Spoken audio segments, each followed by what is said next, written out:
کر دیا جائے گا۔ علامہ شبیر احمد عثمانی، یہ وہ علامہ شبیر احمد عثمانی ہے کہ جنہوں نے پاکستان کا جھنڈا چڑھایا تھا 14 اگست کے بعد۔ آبجیکٹو ریزولوشن جو آج پاکستان کے کانسٹیٹیوشن کا حصہ ہے، جس کے تحت پاکستان میں ایک اسلامی ریاست بننا ہے اور انشاءاللہ بنے گی، اس کو لکھنے والے علامہ شبیر احمد عثمانی۔ اور پھر مولانا اشرف علی خان بھی اپنی 1942-43 میں آپ کا انتقال ہو جاتا ہے۔ انتقال سے پہلے 1940 کے آس پاس اپنی بیوہ سے اپنی بیوی سے کہہ دیتے ہیں کہ مجھے تو اللہ کے فقیروں نے، ولیوں نے، درویشوں نے مشاہدات کے ذریعے بتا دیا ہے کہ 1947 میں پاکستان بن جائے گا۔ اگر میں اس وقت تک زندہ رہا تو ہم پاکستان جا کے رہیں گے، اگر میرا انتقال ہو گیا تو تم جا کے پاکستان میں آباد ہو جانا۔ اور ان کی بیوہ پاکستان بننے کے بعد لاہور تشریف لاتی ہیں، وہیں رہتی ہیں، وہ انتقال فرماتی ہیں۔ ہمارے فیس بک کمیونٹی کے اوپر خان آف خلاد کا ایک انٹرویو لگا ہوا ہے، ایکسپریس چینل کے اوپر، پچھلے دنوں کی بات ہے۔ ایکسپریس چینل کے اوپر مبشر لقمان نے یہ انٹرویو لیا خان آف خلاد کے پوتے سے، پرنس عمر۔ آج آپ کو معلوم ہے بلوچستان میں مختلف سردار، مختلف نواب پاکستان توڑنے کی باتیں کر رہے ہیں، یہ بات کر رہے ہیں کہ پاکستان سے الگ ہونا چاہتے ہیں، آزاد بلوچستان بنانا چاہتے ہیں۔ تو مبشر لقمان نے خان آف خلاد کے پوتے سے پوچھا کہ خلاد کے آج بھی خان آف خلاد جو آج کے ہیں وہ پاکستان توڑنے کی بات کر رہے ہیں، پوچھا کہ اگر آپ لوگ پاکستان توڑنے کی، الگ کرنے کی بات کرتے ہیں تو آپ نے پاکستان میں شمولیت کیوں اختیار کی؟ جب پاکستان بنا تھا اسی وقت ہی آپ الگ رہتے، آپ پہ کوئی زبردستی تو نہیں کی جا سکتی تھی۔ تو خان آف خلاد کا پوتا پرنس عمر لائیو ایکسپریس چینل پہ مبشر لقمان سے کہتا ہے کہ ہم پاکستان کو شامل نہیں ہونا چاہتے تھے، قائد اعظم سے ہماری دوستی اور تعلقات ضرور تھے، لیکن میرے دادا خان آف خلاد نے ریلکٹنٹ تھے پاکستان جوائن کریں نہ کریں، اور شاید ہم نہ کرتے، لیکن میرے دادا کو خواب میں حضور صلی اللہ علیہ وسلم تشریف لاتے اور حکم دیتے ہیں جس کا مفہوم ہے کہ پاکستان بننے والا ہے، فوراً اس میں شامل ہو، مزاحمت نہ کرنا، تباہ کر دی جاؤ۔ اس کو آپ کیا کہیں؟ میرے بچوں، یہ پاکستان اللہ کے رازوں میں سے ایک راز ہے۔ یہ پاکستان اشفاق احمد صاحب، وہاں محترم اشفاق احمد صاحب مرحوم، اس پاکستان کو حضرت صالح علیہ السلام کی اونٹنی سے تشبیہ دیتے ہیں کہ معجزے سے بنا ہے، معجزے سے قائم ہے، جس نے اس کو نقصان پہنچایا تباہ و برباد کر دیا جائے گا، جس نے اس کے ساتھ محبت اور پیار کا معاملہ رکھا اس کی نسلیں آباد کر دی جائیں گی۔ آپ کے فیصلہ آباد میں بہت زیادہ دور نہیں، سمندری روڈ پہ صوفی برکت علی صاحب کا آرام فرما رہے ہیں، اور ان کی تو ویڈیو کلپس یوٹیوب پہ بھی اویلیبل ہیں، جہاں پہ یہ درویش مستی اور جنون میں، پیار میں، مجذوبیت میں صاف اعلان کرتا ہے، بلکہ وہ تو یہ تک فرماتے ہیں کہ اگر ایسا نہ ہو تو میری قبر پر آ کر تھوکنا، مجھے لات مارنا، کہ انشاءاللہ آنے والے وقتوں میں تم دیکھو گے کہ اس پاکستان کی ہاں اور نہ میں دنیا کے فیصلے ہونے والے ہیں۔ میرے بچوں، یہ خوشخبریاں، یہ بشارتیں تم کو اللہ کے رسول صلی اللہ علیہ وسلم سے لے کر اللہ کے فقراء اور اولیاء کی زبانوں سے دی جا چکی ہیں۔ اپنی اس تقدیر کو ضائع مت کرنا۔ یہ سارا بیک گراؤنڈ پس منظر ہم نے آپ کو روحانی ڈائمنشن کا اس لیے دیا کہ جیو پالیٹکس میں جو کچھ آپ کو نظر آتا ہے، اس حقیقی دنیا میں جو کچھ آپ دیکھ رہے ہوتے ہو، اس کے پیچھے ایک بہت بڑی روحانی دنیا بھی بستی ہے، اور جب تک اس روحانی دنیا کے رازدار آپ نہ ہوں، اس وقت تک آپ کو اس آنے والی دنیا کے تمام حالات اور واقعات کا نہ علم ہی نہیں ہوتا، دوسرا آپ اس کا جز بھی نہیں بن پاتے۔ حضور صلی اللہ علیہ وسلم کی وہ خوبصورت بشارت یاد کرو جب آپ نے سراقہ سے فرمایا، وہ جو آپ ہجرت فرما رہے ہیں سیدنا ابوبکر صدیق رضی اللہ تعالیٰ عنہ کے ساتھ، اور آپ کو گرفتار کرنے کے لیے سراقہ آپ کے پیچھے آتے ہیں، ان کا گھوڑا گرتا ہے، تو حضور اس وقت سراقہ سے فرماتے ہیں، سراقہ تمہارا کیا حال ہوگا کہ جب کسرا کے کنگن، ایرانی بادشاہوں کے کنگن تم اپنے ہاتھوں میں پہنے ہوئے ہوگے۔ یعنی دوسرے لفظوں میں اس کی مثال اگر آج آپ سمجھنا چاہتے ہیں تو ایسی کہ میں کسی بچے سے ہم یہ کہیں کہ وہ وقت ایسا ہوگا کہ جب تم اوباما کی گھڑی اپنے ہاتھوں میں پہنے ہوئے ہوگے۔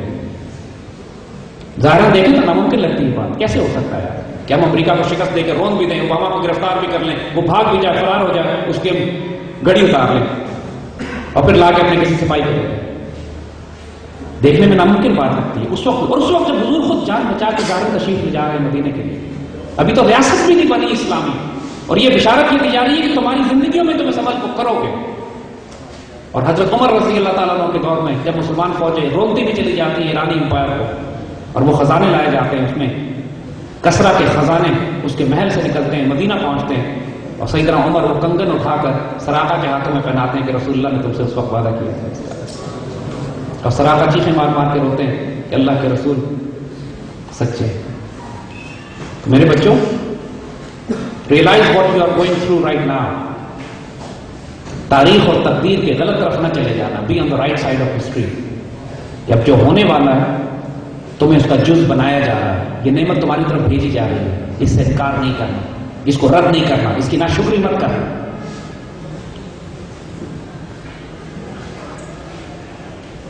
اسی طرح حضور صلی اللہ علیہ وسلم نے یہ بشارت فرمائی تھی کہ قسطنطنیہ لازمی فتح کر دیا جائے گا اور مسلمان کو. لیکن اس میں حضور نے وقت کا تعین نہیں فرمایا. جس طرح سراقہ کے معاملے میں تو وقت کا تعین تھا کہ تمہاری زندگی میں ہوگا, تم اپنے ہاتھوں میں پہنو گے.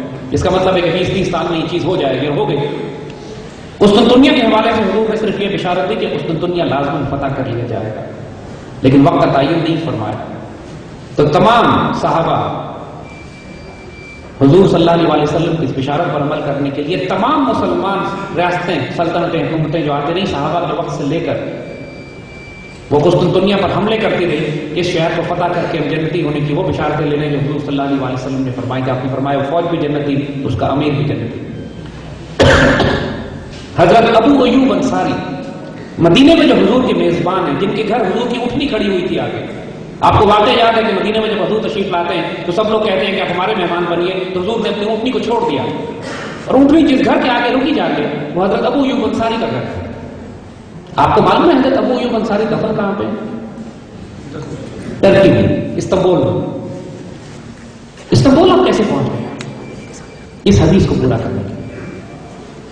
اس پائے کے صحابی قسطنطنیہ کو فتح کرنے کے لیے پیدل پہ حملے کرتے رہے, اور آپ کا وہاں انتقال ہوتا ہے. آج بھی آپ استنبول جائیے تو اس کی فصیل کے باہر جو پرانا شہر ہے, کیونکہ ظاہر ہے فتح تو نہیں ہو سکا تھا, جو پرانا شہر ہے اس کے باہر ایک ڈسٹرکٹ ہے پورا استنبول میں, ایوب سلطان کے نام سے. اور ان کے قدموں میں بڑے بڑے بادشاہ, ترک بادشاہ جو بعد میں آ کر وہ حضرت ابو ایوب انصاری کے قدموں میں دفن ہونا اپنی سعادت سمجھتے ہیں. آج بہت بڑا مرکز بنا ہوا ہے وہاں فیض حاصل کرنے کا حضور کے صحابی کی برکت سے. اسی طرح میرے بچوں, حضور صلی اللہ علیہ وسلم نے خوبصورت حدیث ہند کے حوالے سے فرمائی. علامہ اقبال نے جو اپنے خوبصورت شعر کہے ہیں, اس میں ایک شعر آپ کا یہ ہے کہ میرے عرب کو آئی ٹھنڈی ہوا جہاں سے, میرا وطن وہی ہے, میرا وطن وہی ہے. کہ جو کچھ اب آئندہ ہونے والا ہے اس میں اس علاقے کا, حضور کی حدیث میں خراسان کا ذکر ہے, حضور کی حدیث میں ہند کا ذکر ہے, سندھ کا ذکر ہے, ان فوجوں کا ذکر ہے جو اس علاقے سے جائیں گی اور ہندوستان کے بادشاہوں کو زنجیروں میں جکڑ کر لائیں گی, ہندوستان پر دوبارہ قبضہ کریں گی, ہندوستان کو مسلمان کیا جائے گا, اور پھر یہاں سے یہ فوجیں پلٹ کے جائیں گی اور فلسطین میں اسرائیل سے ان کا تصادم ہوگا. کئی احادیث مبارکہ ہیں جن کا خلاصہ یہ بنتا ہے, جن کا مفہوم یہ بنتا ہے. یہ تمام احادیث سیاستہ کی کتابوں میں بھی ہیں, یوٹیوب پہ, ویب سائٹس پہ بھی اویلیبل ہیں, ریفرنسز حوالے موجود ہیں. اور تمام مسلمان اس بات کے قائل ہیں کہ یہ آخری دور کی احادیث ہے. یہ ہندوستان کی فتح وہ نہیں ہے کہ جو محمد بن قاسم کے دور میں ہوئی, وہ بھی اسی حدیث کا حصہ ہی بنتی ہے, کیونکہ ہندوستان پر جتنے حملے ہوں گے ہندوستان کے مشرقوں کو مسلمان کرنے کے لیے, وہ تمام کے تمام اسی حدیث کے فیض کے تحت. لیکن جو آخری دور کی حدیث ہے, جس طرح قسطنطنیہ فتح ہونے کی حدیث تھی, ہم نے عرب علماء سے بات کی. مکے کے پاس ام القریٰ یونیورسٹی بہت بڑی یونیورسٹی ہے, وہاں کے عرب علماء سے ہم نے جب کی بات کی کہ آپ اس حدیث مبارکہ کا کیا سمجھتے ہیں, کہنے لگے پہلا تو ہمارا خیال یہ تھا کہ یہ پہلے زمانے کی حدیثیں ہیں, لیکن اب ہم غور کرتے ہیں تو ہمیں لگتا ہے کہ آخری دور کی ہیں. اگر یہ بات مسلمان ملت میں اور امت میں عام کر دی جائے کہ حضور صلی اللہ علیہ وسلم نے اس فوج کو اعلیٰ ترین فوج فرمایا, اس کے شہداء کو افضل الشہداء کا ہے, اس کے غازیوں کو عظیم ترین غازی فرمایا, کہ جو ہندوستان دوبارہ فتح کریں گے, تو پوری مسلمان دنیا کی فورن پالیسی تبدیل ہو جائے گی کہ ہندوستان سے تجارت کرنے میں فائدہ نہیں ہے, اس کو فتح کرنے میں اجر ہے. اور جب 900 سال تک ہمارے بزرگ فورن پالیسی بنا سکتے ہیں مغرب کی طرف, یورپ کی طرف, کانسٹینٹینوپل, قسطنطنیہ کو کیپچر کرنے کے لیے حضور کی اس حدیث پہ, تو ہم آنے والی نسلوں میں آج کے دور میں پاکستان کی نیشنل سیکیورٹی پالیسی اس حدیث مبارکہ پہ کیوں نہیں بلڈ کر سکتے؟ جو خوش نصیبی اور بشارتیں لکھ دی گئی ہیں یہاں پر, انشاءاللہ العزیز آنے والے وقتوں میں تم دیکھو گے, ہم اس کے حالات اب تمہیں بتاتے ہیں کہ کیوں ہم یہ بات کہہ رہے ہیں. یہ صرف احادیث مبارکہ کی بشارت نہیں, اس کے ظاہری اسباب بھی بن چکے ہیں.